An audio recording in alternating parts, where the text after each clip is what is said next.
Arrancamos este bloquecito y nos vamos a meter de lleno en un tema muy interesante. Pero antes de eso, te recuerdo cuál es la vía de comunicación para estar comunicados con nosotros. Y para eso vamos a abusar de la confianza de Natalia Venezuela César para que pase los números. Sí, Pumita, recuerden a nuestros televidentes que estamos participando por los vouchers de Gray Perfumería y además por un pan dulce artesanal y también por una artesanía con la Virgencita del Valle. Muy bien. Son productos, ¿no?, catamarqueños que estuvieron ayer los emprendedores aquí y los donaron para sortear.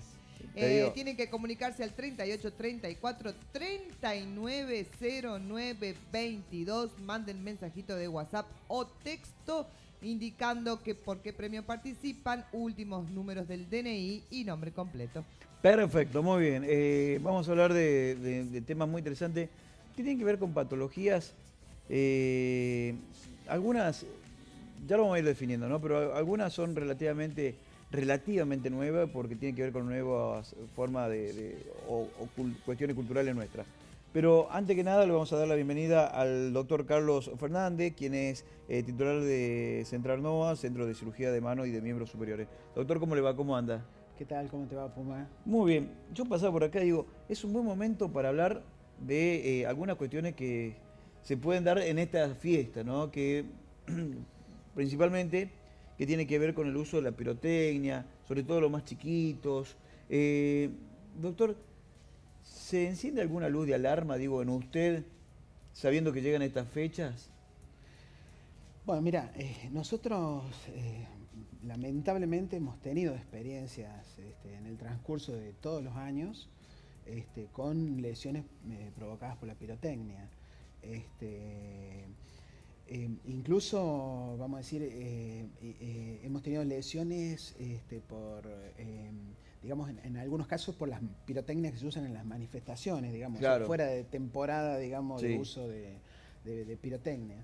Y bueno, vos sabés que la mano es la que primera participa, ya sea en encender la mecha o en, digamos, sostener Claro. el elemento que es un explosivo. Muchas veces Seguro. la gente por ahí abusa de eso y se queda muy cerca del explosivo. Aparte me da la sensación, doctor, que por un reflejo de autoconservación, la mano es la primera que reacciona para protegernos. Exactamente, la mano, el antebrazo, todo aquello que vaya dirigido a nuestro cuerpo, lo intentamos, vamos a decir, el cerebro ahí básicamente ni siquiera lo piensa, Sí. es algo que se produce por debajo de la conciencia y básicamente uno lo que intenta hacer es cubrirse con la mano. Doctor, ¿es importante la cantidad de casos que se dan en Catamarca, digo, por estas cuestiones? Yo ya no estoy, digamos, en las urgencias. Sí. En su momento veíamos bastantes casos de víctimas de explosivos, que puede ser incluso en cualquier parte del cuerpo, pero digamos, Sí. relacionado con la mano o el miembro superior, hemos tenido casos. Recuerdo, por ejemplo, un caso de un paciente que sosteniendo digamos, el elemento no me acuerdo el nombre, el mortero, Sí. exactamente el mortero. La bomba de estruendo. Exactamente, sosteniendo, digamos, explotó antes de tiempo y ni siquiera fue, digamos, invadido sino por el mismo impacto y la onda expansiva. Claro. Impresionantes las lesiones que le hizo en el primero, segundo dedo y el pulgar. Claro, o sea, no era una cuestión de quemadura, sino de... Claro, por ejemplo, eso es un caso que me acuerdo, porque fue bastante impresionante y bueno, hubo que hacerle una serie de reconstrucciones, creo que fueron 3, 4 cirugías para reconstruirle la mano. Es muy importante. Si bien es cierto que hubo cierta evolución en la tecnología de los petardos, por llamarlo así, que ahora tienen una mecha que lleva un tiempo de retraso. Digo, antes, ¿te acordás ¿se acuerda, doctor, los rompeportones? La cantidad de accidentados que había con los rompeportones, porque eso no era con mecha, nada, sino por fricción. Entonces uno lo tenía en la mano y le explotaban. Exactamente, sí. Y el explosivo produce lesiones. Vamos a decir, la pirotecnia produce lesiones por la onda expansiva y produce lesiones por quemadura. Claro. ¿Me entendés? Y vos imaginate que, por ejemplo, en un dedo, el dedo está alimentado principalmente por 2 vasitos que le vienen uno a cada lado del dedo. O sea, básicamente, si esos vasitos sufren una lesión, la vida del dedo está comprometida. ¿Me entendés? O sea, todo lo que es circulación terminal, o sea, no hay por otro lado donde le llegue la circulación, evidentemente, si nosotros nos lesionamos el paquete vasculonervioso de un lado y del otro el dedo, la vida del dedo empieza a tener problemas, digamos, Claro. ¿me entendés? Entonces, vos imaginate que en una lesión por pirotecnia, por la misma lesión explosiva, puede provocar la quemadura, lesión de esos vasos, que es totalmente irreparable. O sea, en ese caso es totalmente irreparable. Doctor, ¿hay otras patologías u otras lesiones que se suelen dar, por ejemplo, a la gente que es músico, ¿no? Que están con el piano, que están permanentemente o con la guitarra y demás? Digo, llegan a la época, en esta época, por ejemplo, de verano, que tiene una formación o una sobreexposición del trabajo, ¿no? También suelen tener, y me imagino la gente también con la computadora, que debe ser más o menos similar, las cuestiones patológicas o las lesiones que se dan. Bueno, las lesiones de los músicos para el especialista de mano es un capítulo especial, digamos. Ajá. Porque un músico nosotros lo vemos como podemos ver un cirujano, ¿me entendés? Claro. O sea, es una persona que necesita de su mano de movimientos finos. Sí. Entonces, por lo tanto, uno debe, digamos, el tratamiento tiene que ser lograr, digamos, lo máximo de perfección que uno pueda para que, digamos, el paciente pueda evolucionar lo más favorablemente posible. Nosotros hemos tenido, por ejemplo, lesiones en bateristas, lesiones en bajistas, guitarristas, ¿me entiendes? No solamente la mano, a veces el hombro también. Por ejemplo, en los guitarristas se da mucho también el hombro, las molestias en el hombro. También tuve un caso de una chica que por el violín, Sí. las molestias en el hombro, en el antebrazo. Son lesiones que uno tiene que valorarlas y verlas y ver cómo tratarlas. Claro, la persona que está con el violín está permanentemente... Permanentemente, digamos, estresando su mano para tocar el instrumento. Sí. O por ejemplo el bajista, que vos viste que el bajista tiene una posición de la mano Sí, que muy es particular. muy particular, es muy estresante. Y de hecho nosotros tenemos operado también bajistas que han tenido lesiones. Por ejemplo, tuve un paciente que se lesionó un sistema de sostén que tiene el tendón, y el tendón se salía de lugar y entonces por lo tanto no podía estirar el dedo en ese bajista. Por ejemplo, muchas veces en un paciente que no es músico, uno puede esperar a ver cómo evoluciona, etcétera, Claro. etcétera. En un músico hay que operarlo ya, ¿me entendés? ¿Te das Claro. cuenta? O sea, Sí, no hay sí, que sí. estar esperando a Es su ver herramienta cómo de trabajo a la evoluciona. mano. Exactamente, ¿me entendés? ¿Te das cuenta? Yo si tengo un cirujano con esa lesión o un músico, yo creo que, bueno, el tratamiento es exactamente el mismo. Claro. Operarlo rápidamente. En otros pacientes uno por ahí puede esperar, dependiendo de la utilidad de la mano, quizás con buenos resultados también. No cambia el resultado, pero... Doctor, es importante, digo, que sea un abordaje interdisciplinario, digo, porque yo me imagino al músico que tiene que pasar por esta situación. Me imagino gente, qué sé yo, hasta me imagino psicólogos haciéndole entender la necesidad que siga un tratamiento, la recuperación como corresponda, no abusar, porque en eso se le va todo el trabajo que usted realizó. Exactamente, bueno, eso depende del perfil de cada uno, de cada persona. Sí. Por ejemplo, vos tenés gente que se preocupa mucho por lo que le está pasando, y por el otro lado, vamos a decir al otro extremo, tenés a aquel que vos sabés que no debería estar tocando el instrumento y vos le decís, no toques porque no te conviene, te vas a aumentar la lesión, etcétera, etcétera, y no lo podés parar también. Claro. Así que en esa escala de grises, en ese espectro, digamos, uno tiene que ir manejando más o menos la situación. Es importante que, por ejemplo, si un músico se opera, que siga los pasos como debe ser, correctamente, no retirarse la férula, sin cumplimentar los tiempos que son necesarios, etcétera, etcétera. Yo creo que eso depende un poco también del perfil, vamos a decir, del paciente. Pero nosotros cuando tenemos que operar a un músico lo hablamos muy bien y le decimos, mirá, nosotros te operamos, pero necesitamos que, digamos, que sigas los pasos que hay que seguir. Incluso puede no evolucionar como uno quiere, claro. ¿entendés? O sea, así que es muy importante seguir los pasos. A mí me llamó la atención con alguien cercano, que a veces digo, las lesiones de las manos, uno se opera y uno cree que ya a las 2 semanas ya estaría en condiciones. Yo he visto gente que ha pasado mucho tiempo con distintos artefactos como para inmovilizar la mano, inmovilizar...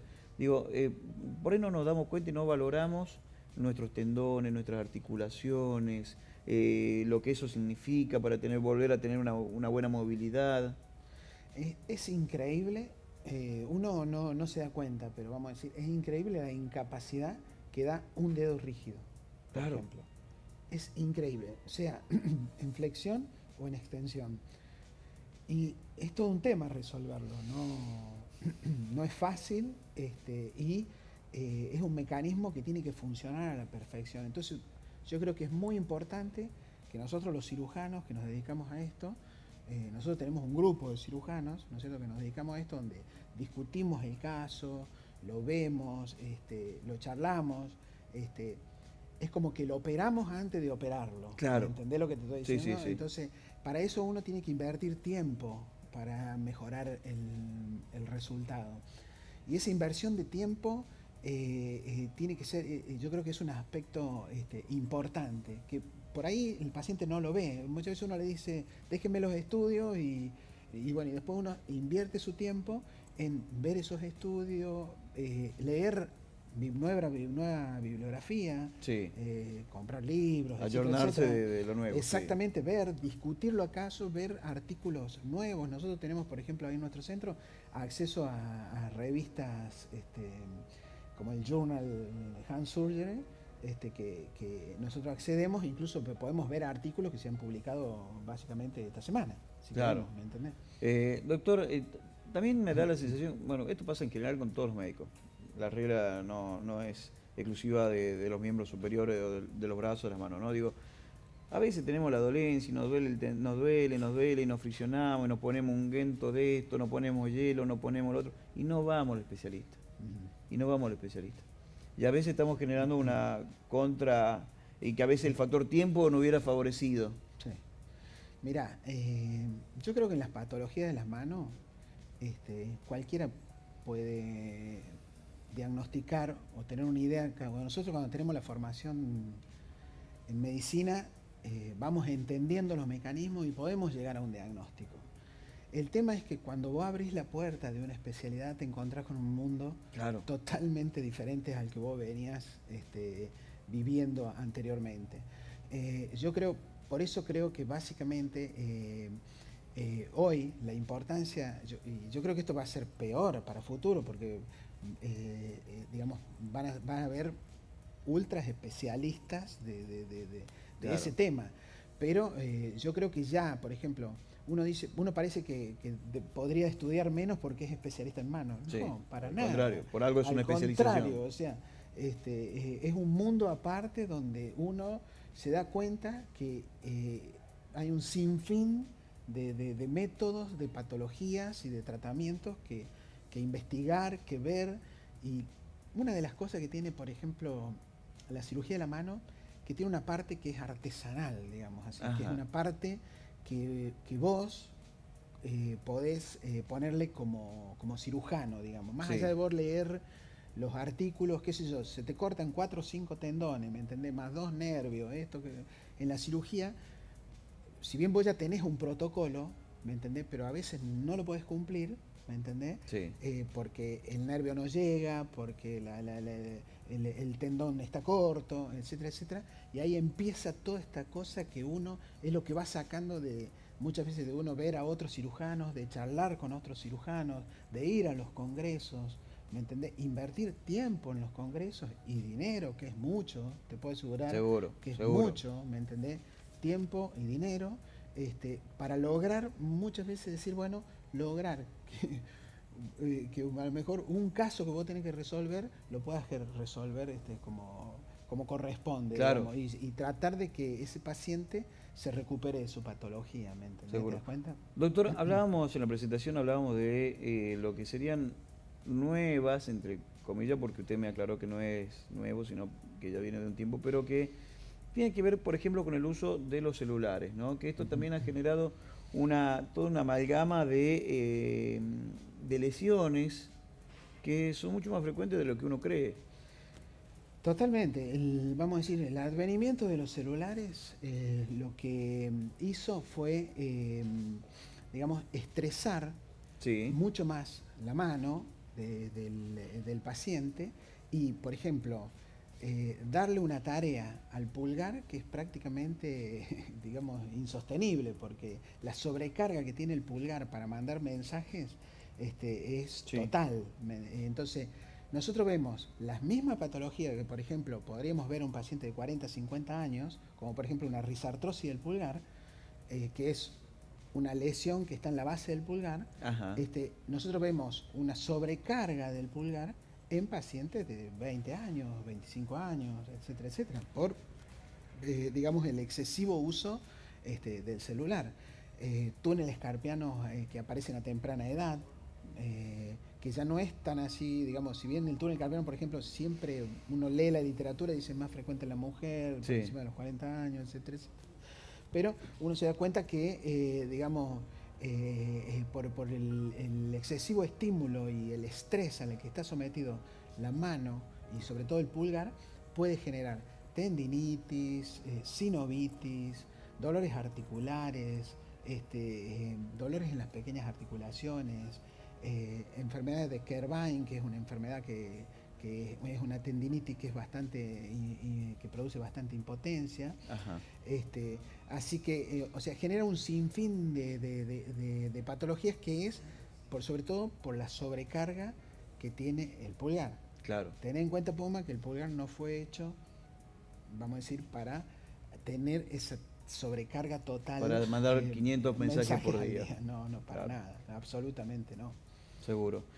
Doctor, cuando tiene aparecen cuestiones de artrosis o artritis, ¿hay una interconsulta? Digo, porque a veces me da la sensación a mí que esa deformación de huesos o demás pueden afectar algunos nervios, algunas cuestiones. ¿Y ahí tienen participaciones ustedes, por ejemplo, en esos casos? Claro, nosotros trabajamos, por ejemplo, digamos, con los reumatólogos. Uh-huh. Y cuando nosotros detectamos, por ejemplo, que un paciente, porque mucha parte de la reumatología comienza en la mano, entonces nosotros cuando detectamos de que hay digamos, un perfil reumático positivo, en el acto se lo deriva y se lo trabaja en conjunto si la patología no es quirúrgica, obviamente por ahí lo sigue directamente el reumatólogo. Nuestra participación, por ejemplo, en lo que es artritis, artrosis, etcétera, etcétera, tiene que ver más con la cirugía, Claro. no con el tratamiento en sí, digamos. En Catamarca, ¿cuál es la patología más común que suelen atender? En Catamarca es muy frecuente, vamos a decir, de todo este tipo de patologías, todo lo que uno puede ver, las tendinopatías correspondientes al uso de la computadora, Uh-huh. al uso del celular, como hablábamos recién, eso se ve muy, muy frecuentemente y sobre todo se acortó la edad en la que uno lo está viendo. El túnel carpiano es una patología muy frecuente que produce que el principal problema es el nocturno, porque no te deja dormir. Claro. Entonces, nadie que pueda Y con dormir, eso bajo la calidad de vida, con todo, porque si vos no podés dormir, al otro día Seguro. no podés rendir. Seguro. Eso es normal. Doctor, vio que vienen como una especie de almohadilla que se pone al costado del teclado para apoyar la mano. ¿Eso sirve? ¿Eso ayuda? Eso hay que usarlo. Ajá, Uno lo tiene que usar. atento. Sí, eso hay que usarlo. Esa almohadilla hay que usarlo, porque entonces uno puede colocar la muñeca apoyada sobre esa almohadilla y dejando la muñeca en posición neutra. Entonces, porque si nosotros estamos trabajando con la muñeca flexionada, Sí. ¿me entendés? Un poco lo que te hablaba recién del bajista, Sí, digamos, que la trabaja posición. muchas veces con una posición estresante durante 5 o 6 horas, ¿me entendés? No es bueno eso. Entonces es importante mantener la muñeca en posición neutra, que uno la pueda apoyar, y manejar el mouse, digamos, en este sentido. O sea que es que lo busquen, que lo hagan, que pongan la almohadilla esa que vienen. Las sillas ergonométricas. Por algo están diseñadas. Y claro, y por ejemplo el teclado, la pantalla tiene que estar a la altura de tus ojos, no vos bajar los ojos, inclinar la cervical para ver tu computadora, sino tiene que estar a la altura de tus ojos, y el teclado, vos tenés que tener la altura de la silla, que por eso es regulable la altura, sí, para que tu codo esté más o menos en 90 grados y colocadas las muñecas en la almohadilla. Por eso normalmente las mesas de computación tienen como un cajoncito, digamos, una fuentecita donde vos apoyás el teclado. Que queda más bajo, un nivelcito más bajo de la mesa. Y vos deberías ver la pantalla, digamos, esa es la posición ideal. Que si uno lograra mantener esa posición, disminuye, obviamente, el riesgo de lesiones. Hubo un caso en Catamarca enigmático, Flores el apellido, ¿no? Del muchacho, Alfredo, que lo han tratado usted, ¿no? Un caso extremo, ¿no? Que hemos tenido bueno, eso fue una extrema urgencia, ¿no? Eso fue una extrema urgencia. Alfredo, la verdad que creo que él es un ejemplo para todos nosotros. Creo que cuando nosotros estamos bajoneados o algo por el estilo, deberíamos pensar en él, porque es un ejemplo de superación personal. Y yo creo que él ha conseguido mucho. Él ha sido un tipo que ha trabajado mucho y ha trabajado mucho para salir adelante. Sí. Nosotros lo que hemos podido hacer es ayudarlo, ¿no? Obviamente, pero hay una parte que es muy importante, y es la que ese instinto así de superación que tiene él, que por ahí no todo el mundo lo tiene. Seguro. Es importante lo que está diciendo, doctor, ¿no? O sea, y cuando hablamos de otra patología, ¿no? Es fundamental confiar en la ciencia, ¿no? Pero también tenemos que ponerle ese plus nuestro, ¿no? Que esto no se consigue con el consultorio, ¿no? Que es ese optimismo, esas ganas de seguir viviendo, esas ganas de seguir adelante.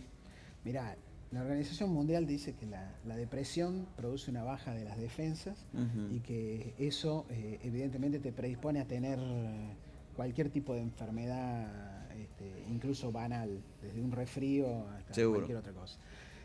Lo que yo creo que las expectativas del paciente son muy importantes.